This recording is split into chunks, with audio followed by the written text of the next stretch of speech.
Hello everyone, this is Ramveer Singh. I welcome you once again at Ujjwal Study Point Mehana YouTube channel.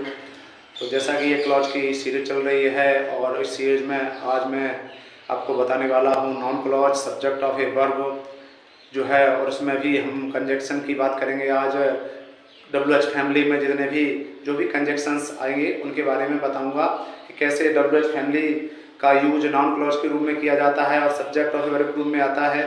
ठीक है, इसकी definition मैं पिछले 2 video में बता चुका हूँ, तो मुझे लगता तो बेसिकली एक बार वैसे ही कॉमनली बता देता हूँ कि इसकी डेफिनेशन क्या होती है कि जब एक सिंपल सेंटेंस दूसरे सिंपल सेंटेंस से इस तरह जुड़ता है कि जुड़कर के प्रिंसिपल क्लॉज की फाइनाइट वर्ब का सब्जेक्ट बन जाए, कि प्रिंसिपल क्लॉज की जो फाइनाइट वर्ब है जब उसका सब्जेक्ट बन जाएगा तो सब्जेक्ट बनने के कारण वो नाउन का कार्य करने लगता है और नाउन का कार्य करने के कारण वो नाउन क्लॉज कहलाता है। तो ये उसकी जो है साधारण सी डेफिनेशन है। तो यहाँ पे 2 क्लॉज देखने को मिलेंगे। पहला होगा क्लॉज होगा यहाँ पे प्रिंसिपल क्लॉज, दूसरा होगा सबऑर्डिनेट क्लॉज। हमने जैसे बताया था कि यहाँ पे जो है जो आपका जो कंजक्शन है वो हमेशा सबऑर्डिनेट क्लॉज के पहले आएगा, और जो प्रिंसिपल क्लॉज की वर्ब होगी सबऑर्डिनेट क्लॉज प्रिंसिपल क्लॉज की वर्ब का जो है सब्जेक्ट का कार्य करेगा। तो इन सारी बातों को हम उदाहरणों के रूप में, एग्जांपल्स के रूप में हम आपको बताएंगे, समझाऊंगा कि कैसे इन्हें जो है ऐड करना है, कैसे इन्हें कनेक्ट करना है। तो चलिए हम सीधे आपको ले चलते हैं। तो क्लॉज का तात्पर्य होता है उपवाक्य। ठीक है, उपवाक्य का तात्पर्य होता है अधीन आश्रित उपवाक्य, और इसी को हम कहते हैं सबऑर्डिनेट क्लॉज।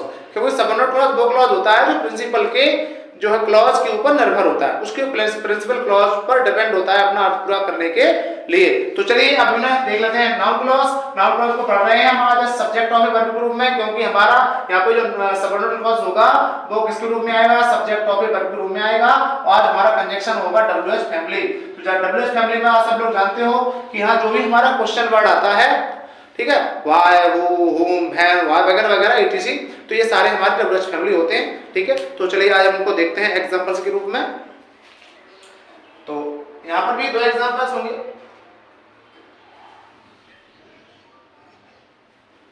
तो यहाँ पे पहला क्लॉज होगा this is not known to me.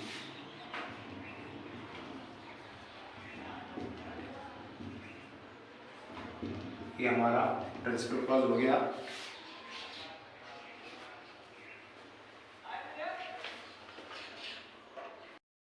Condition है कि कैसे पता करेंगे, तो ध्यान रखना, ये नोट लिख दिया है मैंने, इस नोट को याद रखना कि यदि सबऑर्डिनेट क्लॉज वाई यानी कि WH फैमिली से प्रारंभ होता है, सबऑर्डिनेट क्लॉज यदि सबऑर्डिनेट क्लॉज WH फैमिली से प्रारंभ होता है तो कंजंक्शन उसी क्वेश्चन वर्ड यानी कि WH फैमिली को ही बनाते हैं, एवं सबऑर्डिनेट क्लॉज को बाद में कंजंक्शन लगाने के बाद उसको पॉजिटिव कर देते हैं। जो इंटरोगेटिव सेंटेंस है उसको फिर से हम अफर्मेटिव कर देते हैं।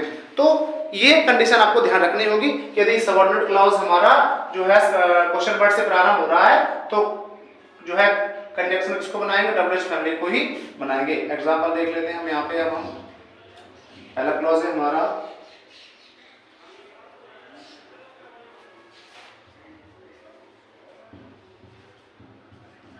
this is not known to me। ये हमारा प्रिंसिपल क्लॉज है। सेकंड क्लॉज हो जाएगा हमारा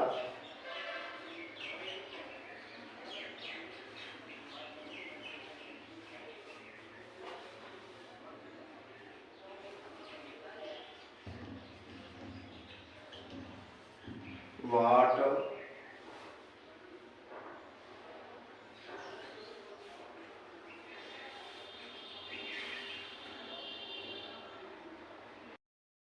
तो यहाँ पे हो जाएगा व्हाट डज ही डू। तो यहाँ दूसरा क्लॉज हो गया हमारा व्हाट डज ही डू। ये हो गया हमारा सबऑर्डिनेट क्लॉज। तो जैसा कि हमने बताया था सबऑर्डिनेट क्लॉज क्वेश्चन वर्ड से प्रारंभ हो रहा है।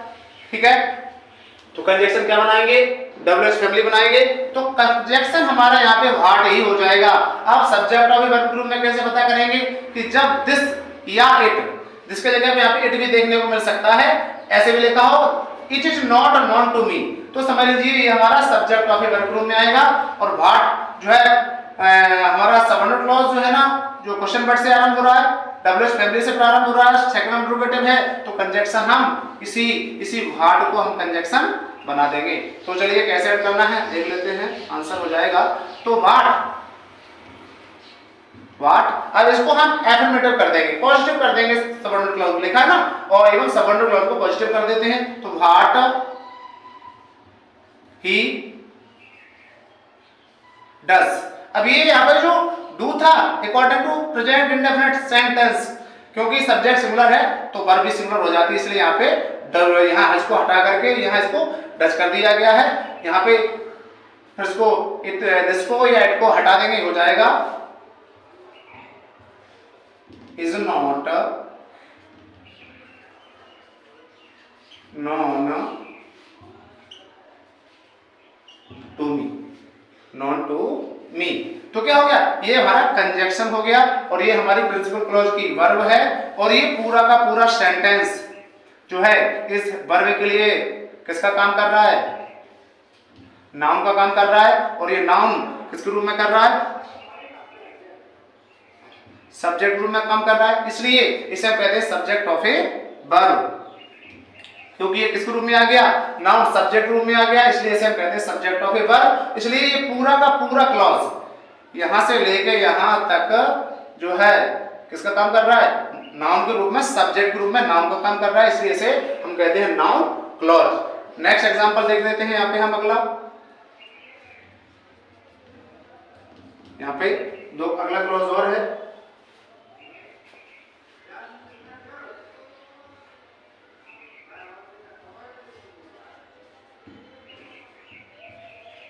This is not certain, हमारा हो गया प्रिंसिपल क्लॉज। अगला क्लॉज हो जाएगा, सबऑर्डिनेट क्लॉज हो जाएगा हमारा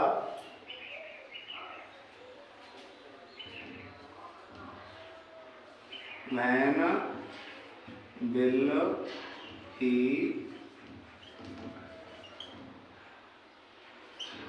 return, ये हो गया सबऑर्डिनेट क्लॉज।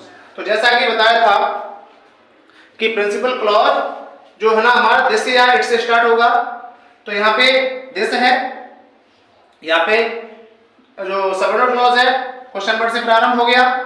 तो जब क्वेश्चन वर्ड से प्रारंभ हुआ है सबऑर्डिनेट क्लॉज, तो इसी क्वेश्चन वर्ड को इसका कंजक्शन बना देते हैं। चलिए देख लेते हैं इसको हम। ये हमारा वैन जो है ना, ये हमारा वैन क्या हो जाएगा, हमारा कनेक्टर हो जाएगा, कंजक्शन हो जाएगा। तो इसका आंसर हो जाएगा तो van.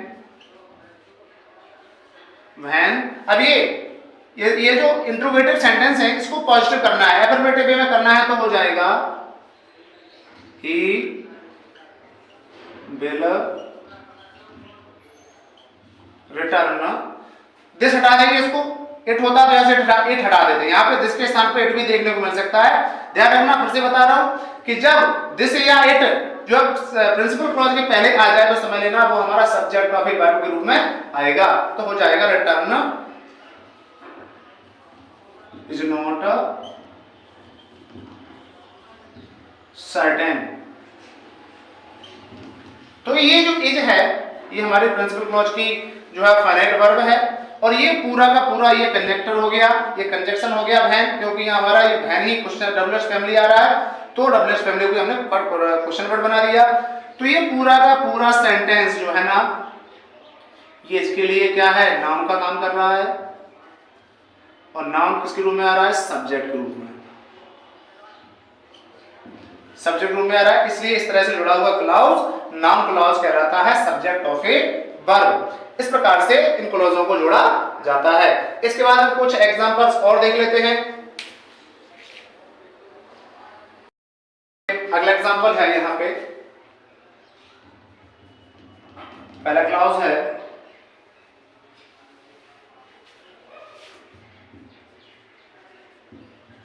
This is a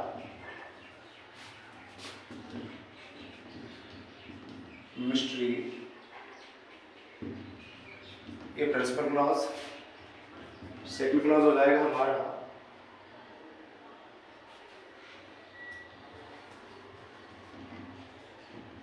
why did she go there alone?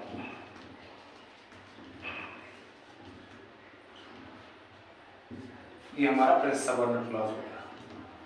तो प्रिंसिपल क्लॉज हमने बताया था यहाँ पे दिस के स्थान पे इट भी देखने को मिल सकता है। तो this is a mystery, it is a mystery, ऐसे भी देखने को मिल सकता है। तुमने बताया था कि सब्जेक्ट क्लॉज अगर ग्रुप में आएगा तो प्रिंसिपल क्लॉज में या तो इट या दिस से शुरू होगा और सबऑर्डिनेट क्लॉज हमारा क्वेश्चन वर्ड से स्टार्ट होगा। तो क्वेश्चन वर्ड से स्टार्ट हो रहा है, तो हम जब इसको नाउन क्लॉज ग्रुप में ऐड करेंगे तो इस प्रकार से एग्जाम में आपको एग्जाम में एग्जांपल्स देखने को आते लिखा होगा, दो एग्जांपल्स दिए होंगे, ऐसे दो सेंटेंस दिए होंगे, लिखा होगा combine the sentence with noun clause. तो आपको फाइंड आउट करना होगा कि नाउन क्लॉज में हमें किस प्रकार से ऐड करना है। तो इन सारी बातों को आपको ध्यान रखना होगा। तो यहाँ क्वेश्चन वर्ड है, तो ये क्वेश्चन वर्ड ही हमारा जो है कंजक्शन बनेगा भाई। अब सबऑर्डिनेट क्लॉज को क्या करना है, हमें सबऑर्डिनेट क्लॉज को पॉजिटिव करना है, यानी कि अफर्मेटिव में करना है। जब ये कंजक्शन बन जाएगा तो सबऑर्डिनेट क्लॉज हमारा इंटरोगेटिव से क्या हो जाएगा, अफर्मेटिव हो जाएगा। तो भाई she went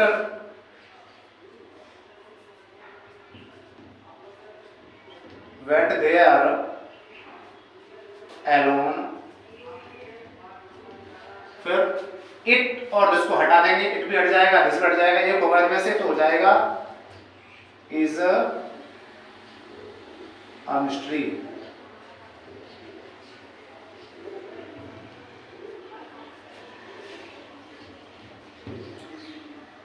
mystery.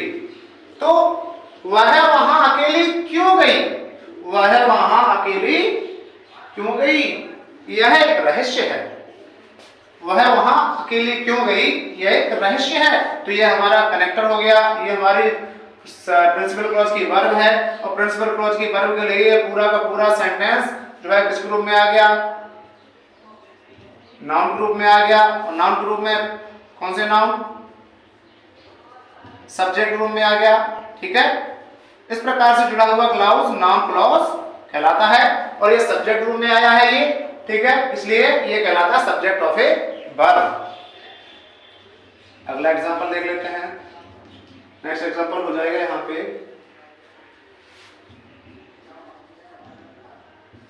This is not clear, ये हमारा प्रिंसिपल क्लॉज हो गया। दूसरा हो जाएगा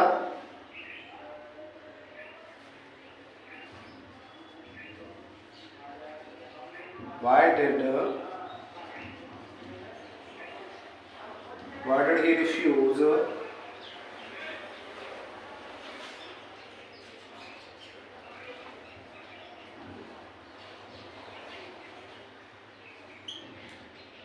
द ऑफर, ये हमारा हो गया सबऑर्डिनेट क्लॉज।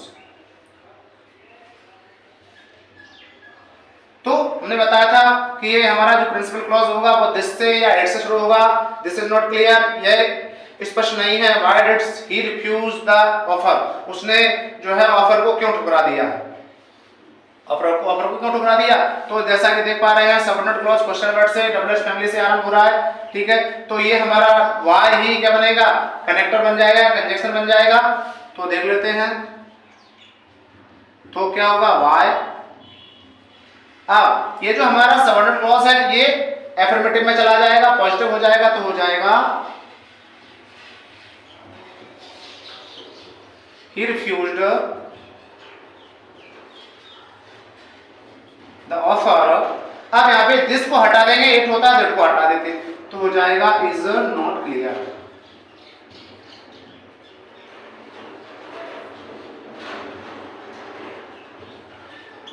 Not clear. तो यहाँ पे ये हमारी सबऑर्डिनेट प्रिंसिपल क्लॉज की ये वर्ब है और ये हमारा कंजक्शन है और ये पूरा का पूरा सेंटेंस जो है सब्जेक्ट रूप में आ गया। किस रूप में आ गया, सब्जेक्ट रूप में आ गया। और सब्जेक्ट किसका काम कर रहा है, नाउन का काम कर रहा है, इसलिए ये नाउन ग्रुप में आ गया और नाउन ग्रुप में क्या आ गया, सब्जेक्ट आ गया। इस प्रकार से जुड़ा हुआ clause subject of a verb noun clause कहलाता है, क्योंकि इसके लिए पूरा का पूरा सबऑर्डिनेट क्लॉज जो है नाउन के रूप में आ गया, नाउन के रूप में क्या आ गया, सब्जेक्ट आ गया। इस प्रकार से जुड़ा हुआ क्लॉज नाउन क्लॉज कहलाता है of subject of a verb. तो ये सारी चीजों को आपको ध्यान रखना है, और आपने अगर इतनी बातों को ध्यान रख लिया तो नाउन क्लॉज आप कभी नहीं भूलेंगे। बस छोटी छोटी कंडीशंस हैं, छोटी छोटी शर्तें हैं, छोटी छोटी चीजें हैं, उन्हें आपको याद करना है। अगर आपने इतना याद कर लिया तो निश्चित है कि आपसे गलती नहीं होगी। वीडियो कैसा लगा कमेंट सेक्शन में बताएं। कोई भी आपकी डाउट्स हैं मैं अगले वीडियो में आपकी डाउट्स को क्लियर करूंगा। अगले वीडियो में आपसे फिर मुलाकात होगी। तब तक के लिए नमस्कार, जय हिंद, जय भारत।